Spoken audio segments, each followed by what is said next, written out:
I've been to so many presentations before where people talk about what you need to do, and the whole time I'm sitting there going, yeah, but how do you actually do it? And I leave frustrated. So now when I give presentations, I try to spend more time on the how you actually do it versus the what you actually need to do.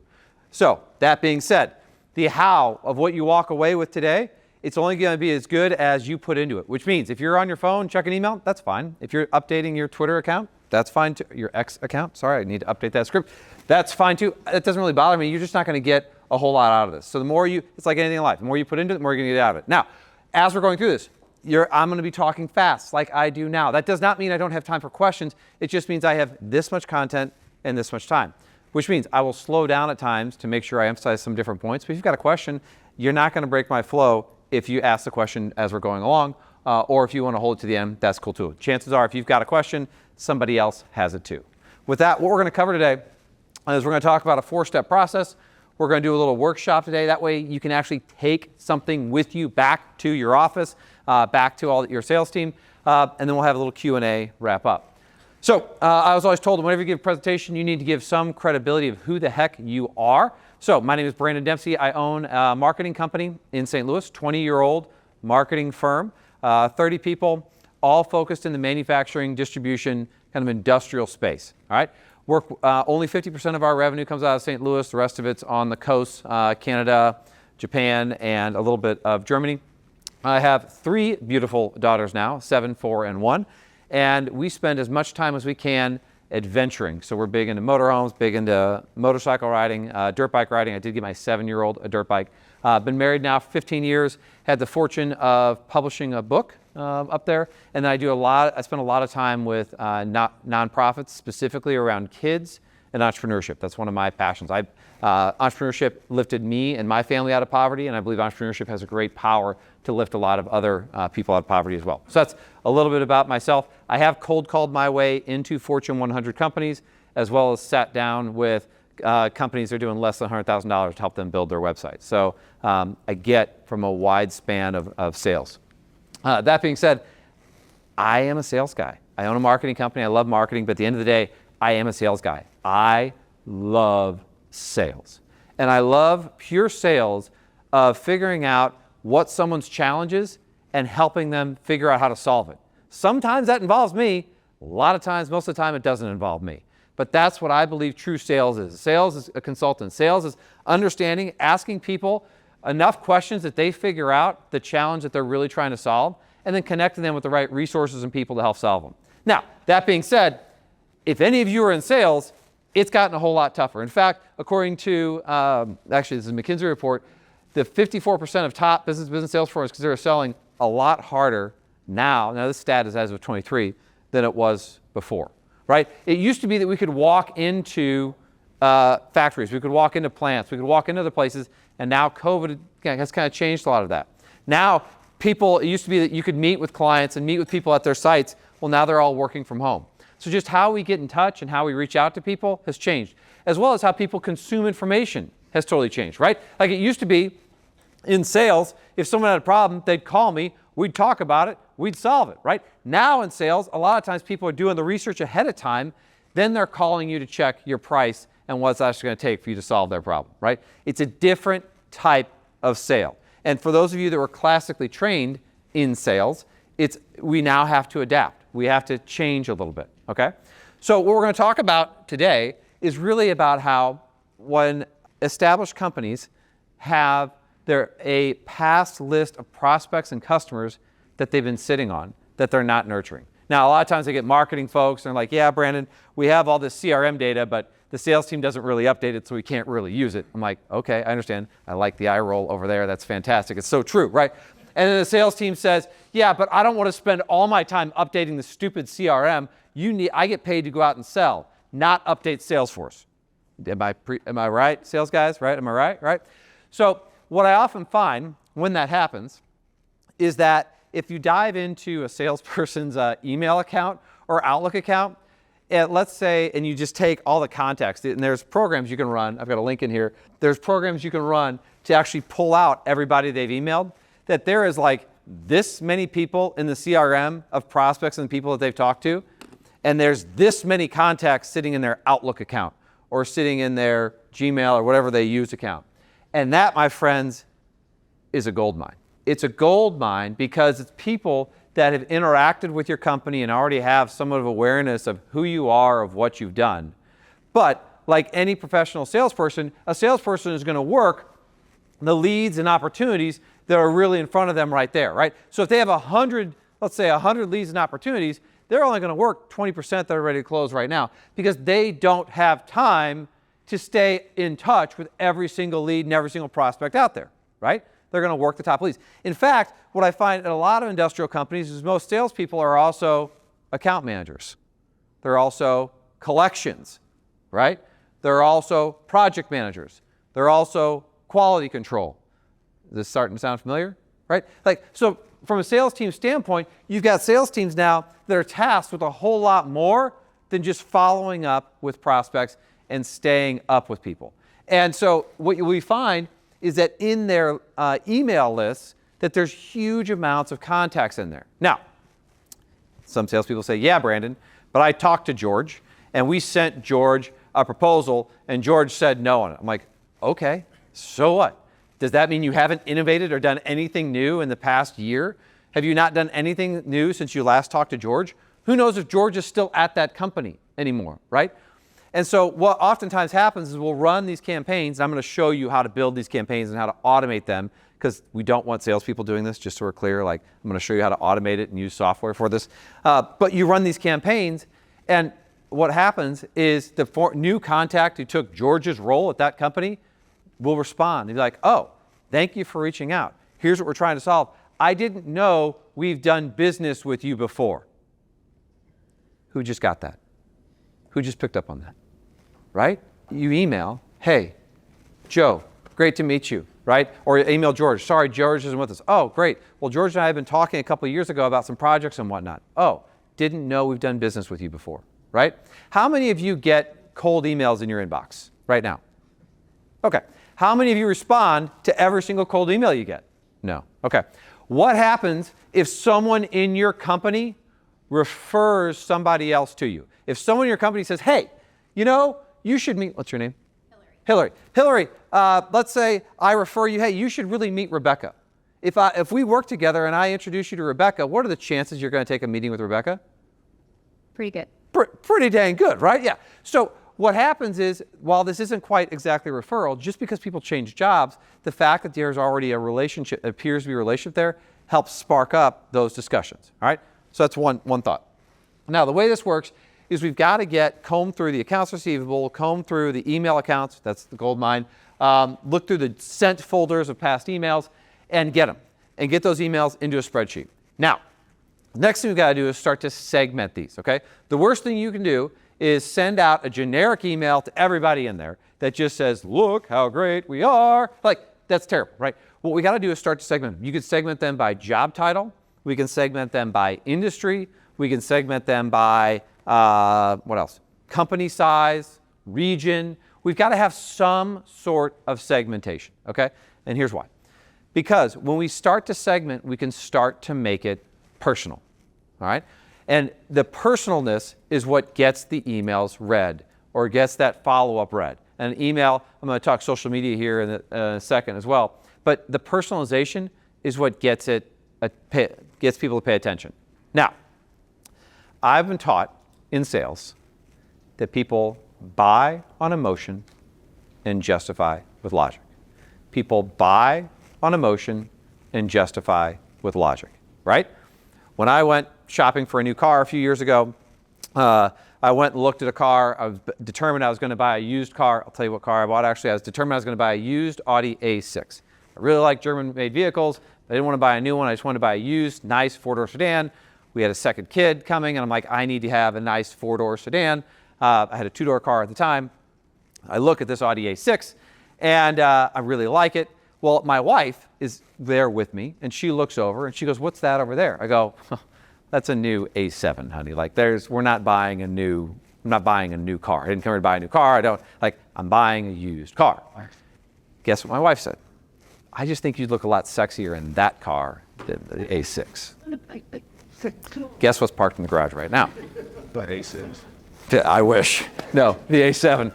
So we buy on emotion and we justify with logic. Now, when people make decisions on when you're reaching out to them, by personalizing, it's connecting with them on an emotional level, right? And they're making a decision if they're going to respond or not. We're all making a decision. If I email you and talk about your alma mater, talk about your town, talk about some challenge that you're facing in your job, like the people in your job tend to face, I've personalized a little bit.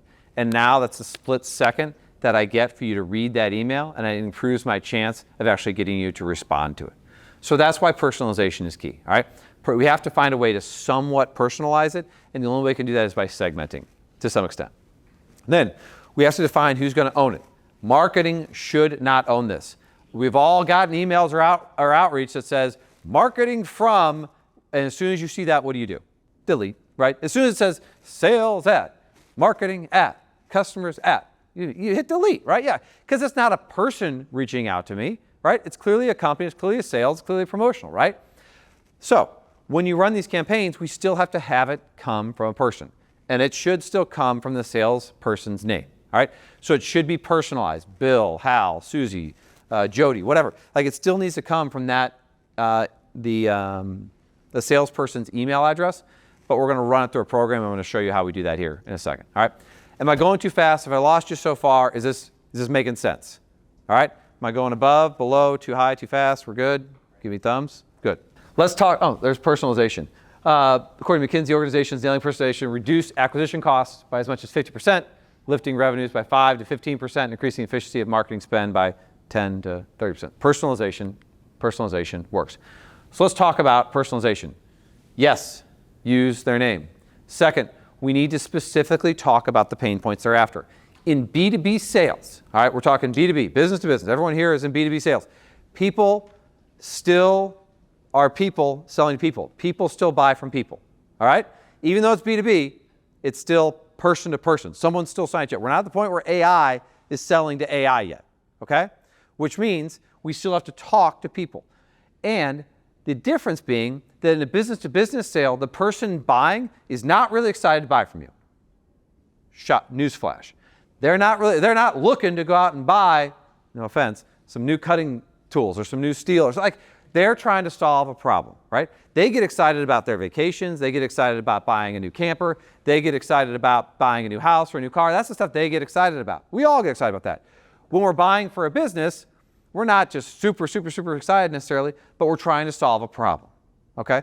Which means in these outreach, we've got to specifically talk about the types of problems, not that our company solves, that's about us. We've got to talk about the types of problems that the people we're talking to are most likely facing right now. Whether our company can solve them or not, it's the challenges that they're facing. So we've got to think about, if I'm in this role, this is why that segmentation is so important, if I'm the CFO in this company, what are the challenges I'm trying to solve? If I'm the lead engineer, or the design engineer, what are the problems I'm trying to solve? If I'm the procurement person, what are the problems I'm trying to solve? A procurement person doesn't necessarily care about the quality. Shocker. A procurement person will care about availability, will care about payment terms, will care about can they get a discount on something, right? You want to start talking procurement language. Procurement people get paid more, right? Their bonus, their end of year salary comes up with what was bid and what was I able to get it for, right? So not saying you should discount your price, but think about the person you're talking to. That's we've got to personalize the content and what are the problems they're solving. Because if we can talk about the problems that they're facing, it allows us to have a conversation about the types of work that we get to do. And my friends, that's the goal of sales. I believe you have to earn the right to sell to our customers, right? We have to earn it. We shouldn't expect it. We shouldn't just expect we're great and therefore they're going to call us. No, we've got to earn that right. And we earn that right by showing up and showing how we solve problems for them. Now, as we're showing, we also have to prove it. And this is where case studies, this is where success stories and testimonials and stuff like that comes in, right? We've got to show that we've done it for other people, which is why I always laugh whenever I see someone's website that clearly hasn't been updated in 15 years and they talk about how innovative they are, about how cutting edge they are, about how leading they are, and yet they haven't updated their website in 15 years. I'm like, do you realize that you're sending completely different messages? That you're telling someone you're leading, yet you look old. Like you look out of date. You look out of touch. If if your website, if the pictures I see on your website are of machines that I know can't even do probably the work that I think it needs to be done, or I think I'm more sophisticated, because every customer is special, right? Every customer, they're unique. You may have worked with a lot of other companies before, but we're different, right? When we go to sales, not what we hear all the time. Yeah, I know you've worked with other companies like us, but we're different, right? Okay. Well, if I'm innovative, if I'm leading, I've got to show that I have the ability to be able to serve that. So that's why creating some of these assets of testimonials, of case studies, stuff like that are so important. Again, I'm going to show you some of this stuff in a second. Let's talk about messaging. At the end of the table, if I need some help, grab a worksheet, and we're going to talk about how to build some of this messaging. Okay, I told you you're going to do some work. Don't worry, you're not going to have to share this publicly. So this paper is just for you. You'll be taking it home. You can share it with people. You can not share it with people. It's really up to you. All right. So we're going to take this worksheet, and you've got this triangle up at the top. I want you at the top of the triangle, I want you to write price in this top line. And then on the bottom left, I want you to write quality on the top line. So price, quality, and then bottom right, I want you to write speed. So price, quality, speed. Do we need more pens? We've got some other pens over here. Let's see if we can get them around. Price, quality, speed. Now, I want you to think about. Yeah, we'll get some more pens around here. Price, quality, speed. Get some pens around. So I want you to think about this triangle. And somewhere on the outside of the triangle, on one of these lines, I want you to put an X on where you think your company ranks in price, quality, and speed. Do you go to market selling on we have the best quality products out there?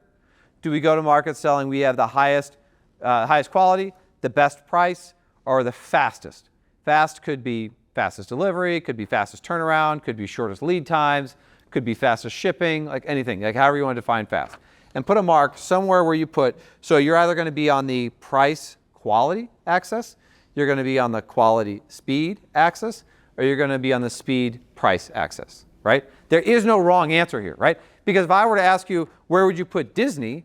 Disney would be where? Would Disney be on the price and speed? Do they care about price or speed? No. What do they care about? Quality, right? So they're going to be marked probably right up here, right? And Disney owns that quality. And they're probably somewhat, I would say, on that, well, probably not price, but quality and speed, speed being how fast, like you get around the parks and get other stuff, and how fast they're able to take your money. Like they're really good at it, right? So if we think about Nordstrom's, they're going to be on quality. Where would we put Walmart? Walmart would be where?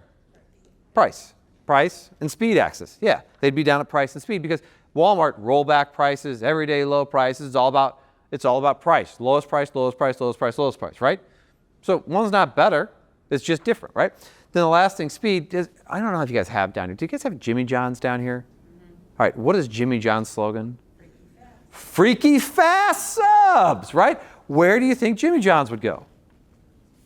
Speed, right? They're down there at speed. So my point here is one is not better than the other. It's that where are you? And then the question, what I'll do with a lot of sales teams is I'll draw a triangle up on a big sheet of paper, and I'll write down, I say, give me all your competitors.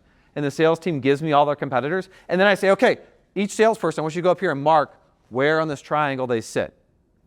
And you'll see them marked around. Then you'll see a grouping of competitors. And then I'll see you right in the middle of that, because I ask you guys to do yours last. And so then I say, okay, so what you're telling me is that when you go to market, we're selling the exact same way as all our competitors. Because if we're going to market all saying we have the best quality, then what's the only thing that differentiates us? If everything's the same to the end consumer, right? Now I'm not talking about someone who knows, I'm talking about someone who's buying. But if it's the exact same, if everything's the same, what's the only thing that differentiates you then? You. Price. You. But they don't know that. It's going to be price. If I'm going to buy a new Ford truck, right? I'm going to buy a new F-150, brand new F-150. I know the exact model I want. I know everything I want. Now it's going to come down to which dealership is going to give me the best price. Now, some dealerships may be able to offer free car washes. Some dealerships may be able to offer I may have a relationship with that dealer, so that's going to buy on emotion. It's going to sway me to spend possibly a little bit more with that dealer. I grant that. I agree with that. But if I don't have a relationship, if I don't have existing relationship with them, then the only thing that's going to separate us is price. Because everything else is the same. and the end consumer doesn't know any different. So different than when you go on Amazon and you're trying to buy something on Amazon and you're checking prices, right? And the second thing you probably check are reviews. Am I right? You check prices, and then we look at what are the reviews to see, okay, this price is lower, is there something wrong, right? Like, let's check the reviews. Is this a cheap Chinese-made product and it's not really a product, or is it a knockoff? Am I not going to really get the thing, right? We're all consumers. We've all been trained to buy like that, all right? That's what I'm suggesting is, hey, let's think about how we're showing up. And one is not better than other. Quality, speed, or price is not better than other. I'm just saying, think about how you're showing up to your competition and where do you want to anchor, where do you want to be, all right? Now, as we start to think about speed, price, and quality, and where we show up, we got to think about our target audience, okay? So, our ideal customer, I want you to think about their industry and just write a customer name. You're not sharing this, just write a customer name on there. And the role. So it could be Pete, could be Joe, could be Sally, and just write what their role is. And you need to write their title on here. So think about, are they procurement, are they engineering, shop foreman, like what is that role, okay? And then we come down and write down, okay, what's their industry? And then think about what are the top 3 pain points that those people are struggling with in their role, okay? Now think about the more real you can get, the more literal you can get, the better you're going to connect with them, all right? These are not the 3 pain points that you solve for them. These are the 3 pain points in their job that they're facing, whether your company can solve those pain points or not, all right? Then think about how your company solves those about 3 pain points, right? Now match it up. But we've got to put ourselves in their shoes first. What is the pain that they're coming up against? Now, as we start to get this, and I would encourage you, we're not going to do this all customer 1 and customer 2 today. You can do customer 2 on your own time. But I would encourage you to go to the competitors' websites, and I would encourage you to look at your competitors' websites to see, okay, what are they saying? What is the lead differentiator on their homepage, right? Do they talk about quality, price, or speed? Because every company, I would argue, could be broken down somewhere into one of those 3, right? And it's the old adage. You can have it high quality, but it's going to cost a lot. It's probably not going to be very fast, right? I can get it to you really quick, but if I get it to you really quick, it's probably going to cost a little bit more, but it's not going to be as high quality, right? It's always, hey, out of these 3, pick 2, drop 1, right? So from a marketing standpoint, we've got to start to position ourselves in how are we trying to differentiate ourselves from our competitors. So when we look at the competitors' websites, what are they leading with on that homepage? Now, whenever I do this, I get pushback from people who say, yeah, Brandon, I did that, but they're lying. Like, they're lying. They're saying they have best quality. They're saying they can meet the lead times. I know they can't. Okay, you're right. You're right. Does a prospect know that? No, they don't. They don't know it, right? I understand that what they're saying is not true. I understand that. I agree. I don't disagree with you what they're saying isn't true. All right? But it's not like we're going to put on our website, so-and-so are liars, right? No, like that's not. So if they're going to market all the same way, we just got to show up a little bit differently, okay? And maybe we talk about, if they are talking about quality, then this gives us a great opportunity to talk about what does quality mean, right? So back in the early 1900s, there was a beer company called Schlitz Beer. Some of you may have heard of this company called Schlitz Beer. Schlitz Beer, everybody was talking about the quality of their beer. So advertiser went through Schlitz Beer's plant one time and got a tour. And they're going through the plant, and the tour guy goes along and goes, look at this, we triple wash our bottles. Like, here's how we do it. We triple wash and sanitize the bottles. Here's how we do the process for fermentation. It sits in these barrels for this long. And he goes through, and it's a 110-step process, right, for how they do and make their beer, their Schlitz beer, right? Guess how many steps are required in making beer? 3. 110. Everyone does the same thing. So Schlitz comes out with a marketing campaign of a 100-step process, right? Guess how many times every other brewer washes their bottles? Triple wash, because it was required by law to triple wash the bottles, right? So all they did was come out and talk about their quality. They came out and defined what does quality mean, right? Everybody else was doing the same thing, but they came out and talked about what does quality mean. Same thing about speed or same thing about price.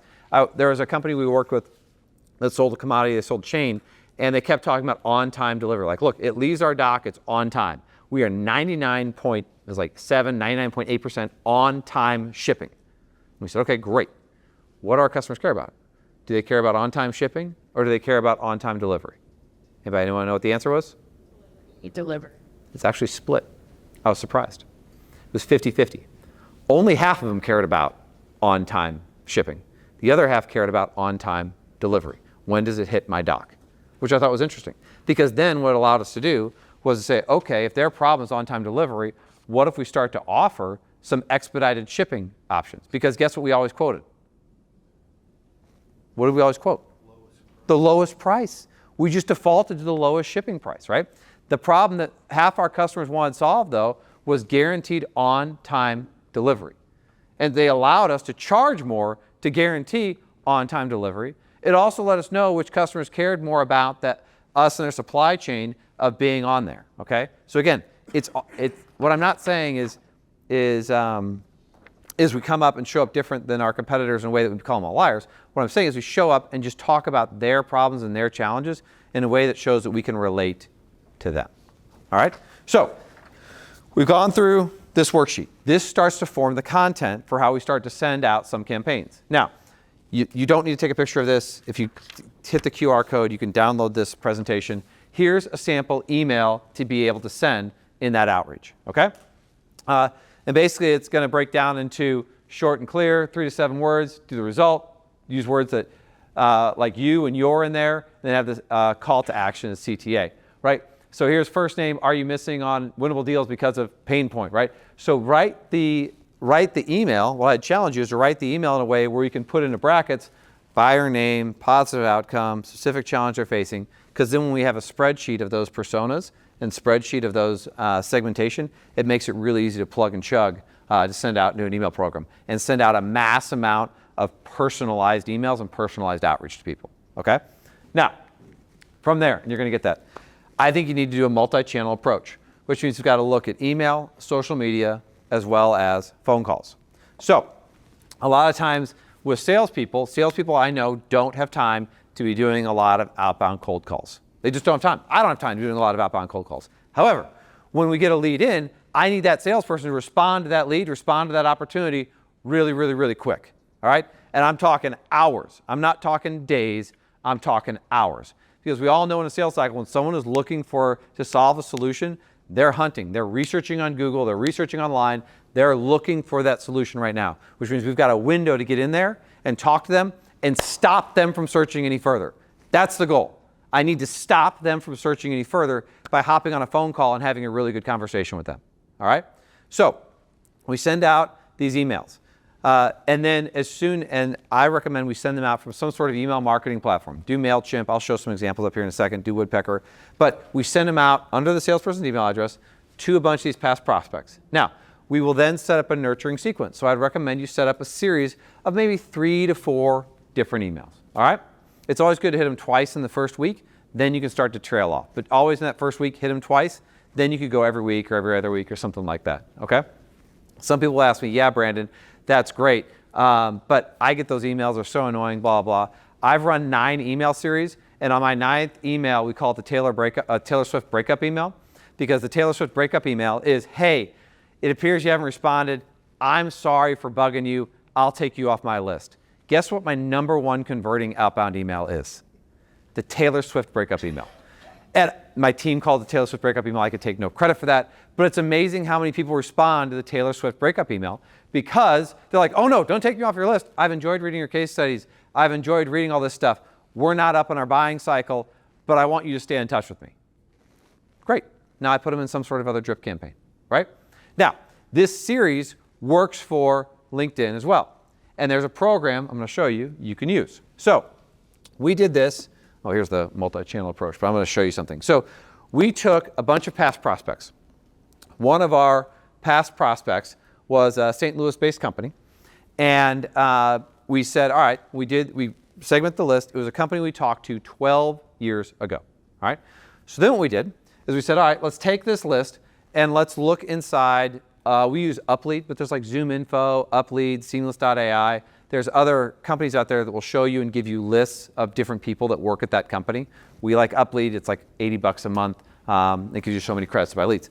So what we did is we looked in Uplead, and I looked at the top sales people in Uplead, okay, to try and figure out who were the top salespeople now at this St. Louis-based company. I then plugged them all into a LinkedIn outbound campaign. We used a program called Dripify.io. So Dripify.io allows you to do LinkedIn marketing automation, just like email. You know how emails, you can set up a sequence of like 5, 6 emails to run to people? Dripify will do that in LinkedIn. It'll reach out to somebody, ask them for a connection, like a post, make a comment, blah, blah, blah, blah, blah, and just keep dripping to them, okay? Now, we all get cold outreach on LinkedIn, right? We all get people trying to sell us all day on LinkedIn, right? And what I've learned is that people hate to be sold to, right? How does it feel to be sold? Icky, right? It feels icky, right? How does it feel to buy, though? Good, right? We hate to be sold, but we love to buy. So my job as a professional salesperson is to establish a relationship first, right? And then to create a buying experience, right? It's not my job to show up and puke on you and try and sell you and strong arm you into selling you something, because what's going to happen is you're not going to like me, you're never going to want to talk to me, and you're going to block me, right? My goal is to create a relationship and to create a buying situation, right? But I have to understand their pain points. So literally, I'm going to pull up my LinkedIn, and I'm just going to show you. So this guy's name is Eric. Reached out, hi Eric, great to connect. Look forward to learning more about your business by digging a bit more in your profile website in the next few days. Take care. Did I ask for anything? No. Next. He said, awesome to connect. Great. I then follow up a few weeks later. Hey, curious how you've been handling your strategies to boost sales in these ever-changing economic times while dealing with supply chain pressure. Because I know their company is dealing with supply chain pressure, right? Topic we've been navigating for some time. Didn't respond. July, finalized a report covering manufacturing trends and how to stay ahead in 2024. Would you like to take a look? He still didn't reply. Hi, Eric. We've noticed more manufacturing firms focusing on driving more sales online versus relying on offline. Is this the case with your team? Have I asked for anything yet? No, I'm just sending out stuff, offering reports. Here's a report. Here's an online strategy. We help someone boost for 20%. August, hey, Eric. Now I'm asking. Want to find time? Any interest in connecting? Didn't say anything. Then November, any merit in connecting? First outreach was in May. August, November, I finally send the note, any merit in connecting? He responds, yeah, I think that would be awesome. Maybe coffee, 12:14 and 12:15. And they are now in. You can see our rest of the responses. We booked that coffee, and they are now an active, we have an active proposal out with them, right? Now, all of that was programmed and automatic. And I did not get involved. My work, as a sales guy, my work was pulling the list of past companies. I pulled his company. That was my work, right? And I handed it off to a marketing team who then did the research, say, okay, who are the other top VPs of sales at this company? They then plugged it into this Dripify.io and did the outbound LinkedIn stuff. All those messages, those 9 messages I just showed you, all pre-programmed until he finally responded. You should never try and make your prospect feel bad, because all they're going to do is give you they're going to hit delete, right? Or give you because you're trying to make it feel bad. So when you do these emails, never use following up, never use just circling back, never use the words just, and don't ever reference that you've emailed them in the past. You should never reference, I've emailed you 3 times. Okay, whatever, get out of here, right? You're trying to make me feel bad? Get out of here. That's your sales tactic? Really?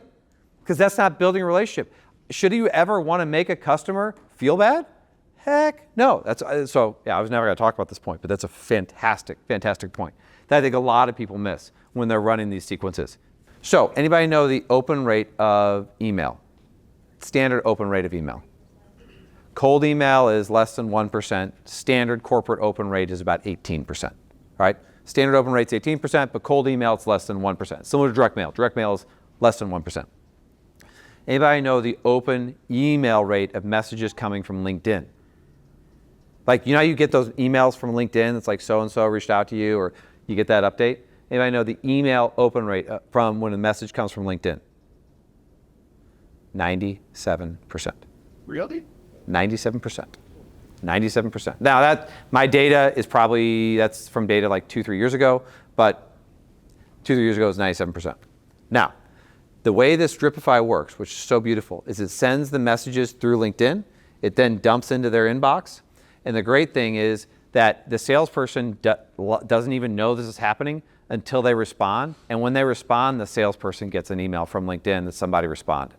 And then that's a cue for the salesperson to click that button and go check and read the message that they had, which is what I love about this methodology with salespeople, because I know I need my salespeople selling. I don't need them out constantly cold calling and cold emailing and prospecting. And I want to build a system that only puts something in front of them in their purview when they actually need to know about it, they actually need to see it. So when someone responds on LinkedIn, the LinkedIn message actually goes back to them, and it's a much higher open rate that my salesperson is going to open it and then respond to it. But then the worst thing that happens is we generally check with these salespeople about, when we first get them started every week, and then we go to every month.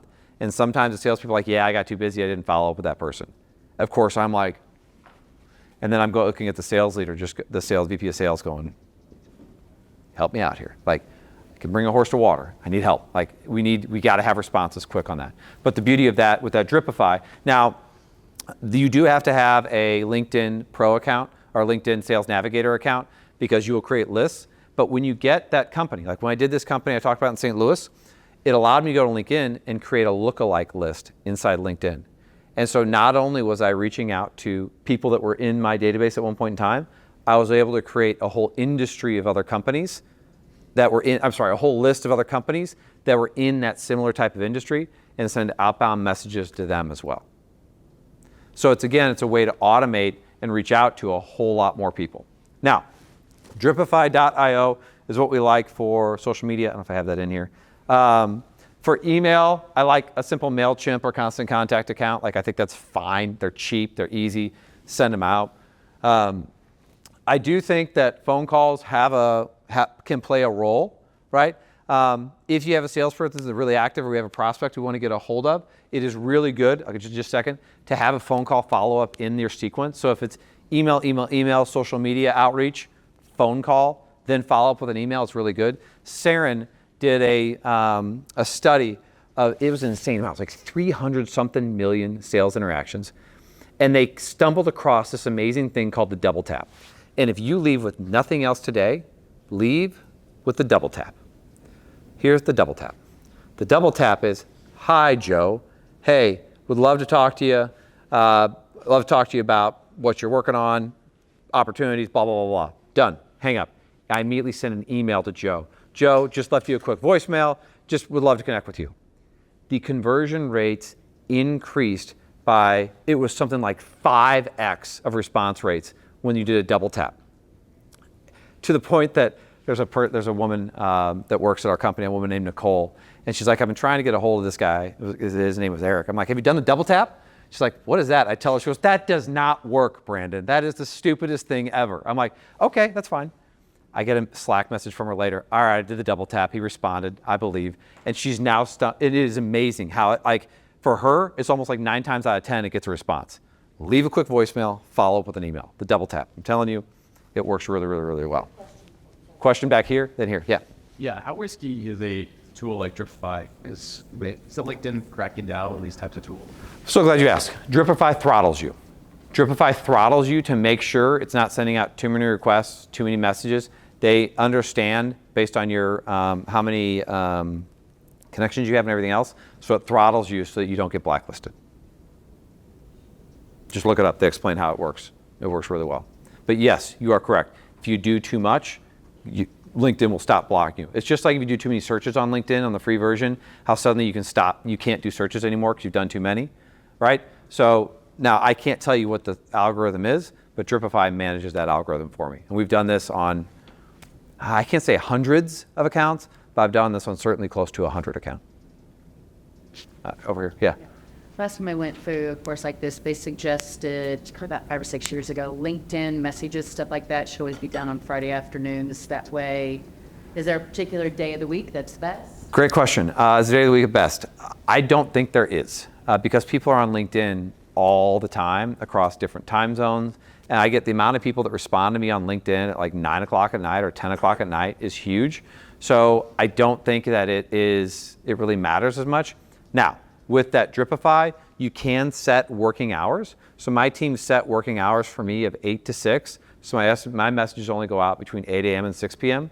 But you better believe if I see someone respond at 9 p.m. and I happen to be, I've already the kids to bed, you bet your bottom dollar I'm responding at 9 p.m. because I know I got them. Like I can talk to them, right? So from an email standpoint, I actually like sending emails at 2 and 3 a.m.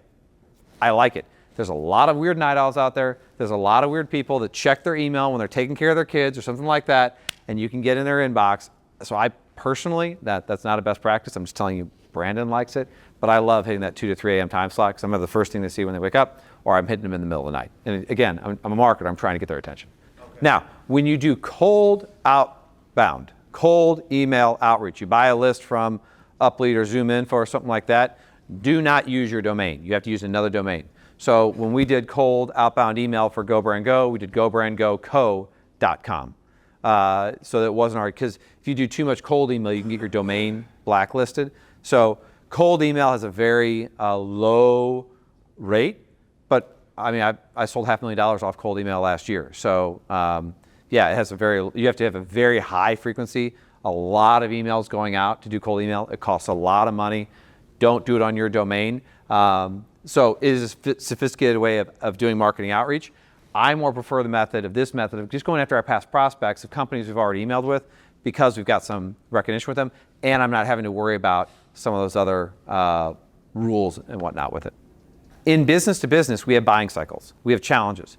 95% of people are not looking to buy your product or service right now, which means salespeople only want to get engaged when someone wants to buy, right? Like, how many salespeople want to sit there and nurture prospects when they're not interested in buying anything?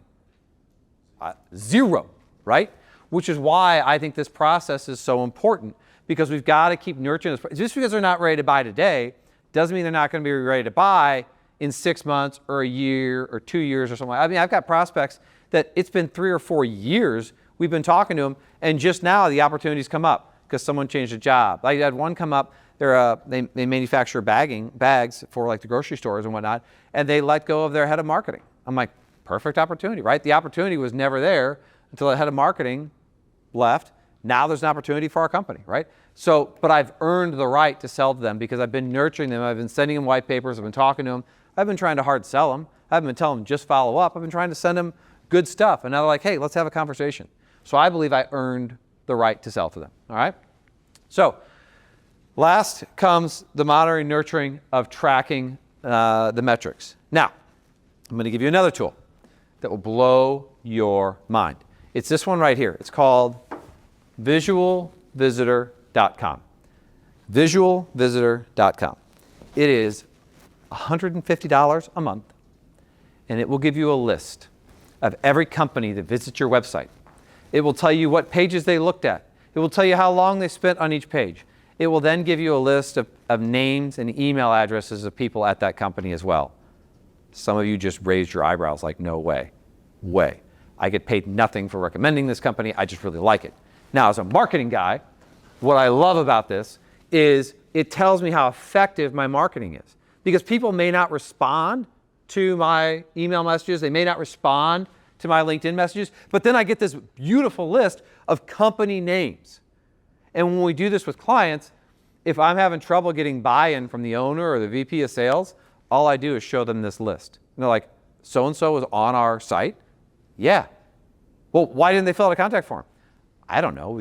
Those are other issues for us to talk about. But the point is, we're getting them to the site. And I can show off Visual Visitor that we're landing people on the site. We're landing the types of prospects we're on the site. Now, seventh problem. We pull up Visual Visitor. My marketing team that we use or something like that shows me these great marketing stats of click-through rates and how much traffic is and everything else. And then I look at Visual Visitor and I see nobody in there that I want to do business with. Right? Now I have truth, right? I don't care how much traffic I drove to a website. I care how many viable prospects came to my website, right? That's what I care about. And so having a tool like Visual Visitor just helps me understand, am I getting the right stuff there or not? And some other tools up here, like CallRail, which will do call tracking and pull out keywords. Hotjar you can put on your website. It'll tell you where people are clicking on the website and what they're looking at. But again, these are tools that I think are important to have installed in our site so that as we're running our campaigns, we can see what people are responding to and actually like and don't like. All right? And these tools up here are not thousands of dollars tools. I'm not recommending Salesforce or HubSpot or something like that, which are great tools. These are $100 tools, not thousands of dollar tools. Okay? And these are tools that we really do like and I use a lot. So when we look at running these types of campaigns, we've got to start with our current past list of past prospects and past customers. Now, I'll tell you, most salespeople are always much more excited to go after a past prospect than they are a past customer. I don't know why, but first, there's something about the one that got away, I think, or something like that. So generally, when we run these campaigns, salespeople are more excited about the past prospects. All right. Now, once you've got that list, you've got to start to segment that list. All right, so that we can start personalizing that content. Then I think we got to do a multi-channel approach. We should be reaching out via LinkedIn. We should be reaching out via email. And I think if you can and do that double tap for the right sequence, have a salesperson reach out and just leave a voicemail, right? We're building a relationship just by them hearing our voice. And that's that multi-channel outreach. Then we've got to have the tracking in place that's telling us how effective are we being with these campaigns. Are these things working or not working? Okay? So these campaigns, from a messaging standpoint, the reason I think it's so important for this sheet from a messaging standpoint is that it helps us start to understand what it is we're trying to get at. So I'm going to leave you with one last thing before we go. I had you do that triangle on the front. I had you do price, quality, speed. I'm going to leave you with one last thing. I want you to write on the second line now. I want you to write my message in the top. Bottom right, I want you to write competitor message. And bottom left, I want you to write words, customer words. So my message, customer words, competitor message. My message, customer words, competitor message. Now, we're going to talk about how to form your unique selling proposition. So, in the center of that triangle, when you can triangulate, when I can talk to my customer in their language in a way that's different than my competitors, they're going to pay attention. I can't tell you how many times I see companies talking to their customers using their language, their jargon, their acronyms, the things that are important to them. We've got to use the language of our customers. Now, to bring this point home, I once had lunch with a guy who was a chiropractor. And I said, tell me, he's a chiropractor, right? We can all visualize what chiropractors are. And he said, I'm really struggling. I said, well, who do you like to serve? He goes, I help everybody. I'm like, oh, okay, really? Well, who do you really do well with? I do well with everybody. I said, okay, I get you. If I go and pull your customer list and I start to do some demographics, what are going to be the main demographics that stand out for that customer list?